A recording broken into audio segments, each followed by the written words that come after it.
Learning from History, by Irving W. Risch. We can learn from looking back at history.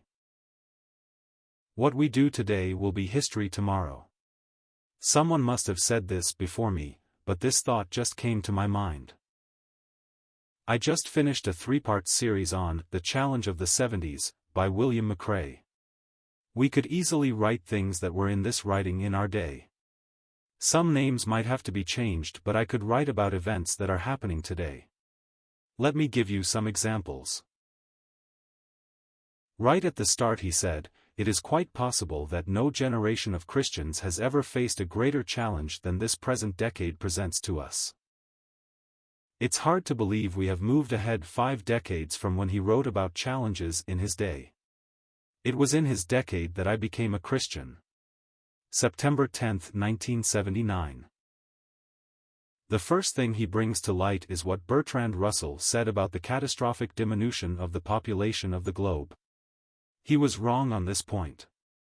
In 1970, the population was 3,695,390,336, and today it is 8,086,908,700 and counting. And the second thing he mentioned, he was right on. Moving toward a one-world government. They could even see this happening back some 50 years ago. I am going to say the same thing he said, the political scene is nothing less than frightening. True today as well. He talked about the outbreaks of violence, and I was in my 30s, and turned 40 in 1978, so I saw what was happening back then. I can tell you for a fact, things have gotten much worse. Quote, Time magazine analysts say, the 70s are likely to be a time of chaotic and confused politics. I agree, and from then on, things got much worse. All one has to do is look at what is happening today. Back in the 70s you heard these words, the silent majority, which was mentioned by U.S. President Richard Nixon in a televised address on November 3, 1969, in which he said, "And so tonight, to you, the great silent majority of my fellow Americans, I ask for your support." Taken from Wikipedia. Also, Francis Schaeffer sees the establishment elite being so supported by the silent majority against the new left that a totalitarian dictatorship will be a challenge in the 70s. I read some of Francis Schaeffer's books when I first became a Christian. The phrase deep state is currently trending. Somehow, people have substituted the idea of the silent majority with the deep state. This goes along with Bertrand Russell's last prediction, the unification of the world under a single government. We are moving in this direction.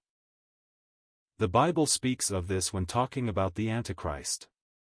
He will be the one-world leader just before Christ comes to set up his kingdom here on earth. The biggest change I have seen in my lifetime is open sin. Sin that was looked at as disgusting is now out in the open and being accepted and praised. Back in the 70s, Time magazine predicts the protest by minority groups will expand and dissent will become more vocal. According to Time magazine in the 70s, it predicts that society will come to accept nudity on stage and on the screen, perhaps even outright pornography. Time magazine in the 70s suggests that society will most likely legalize or condone marijuana. All one has to do is look around. If it was hard to live a clean moral life back then, all one has to do is look around at what is happening today. If it was hard to live a clean moral life back in the 70s, what do you think about today? And as time goes on, things will just get worse. We are living in morally hard times, and as we draw closer to the last days, all Christians should pray, "Come Lord Jesus." We need him to set up his righteous kingdom here on earth. In closing, I just ask one question. Are you ready? Either you are looking forward to the coming of the Lord, or you are fearing his coming.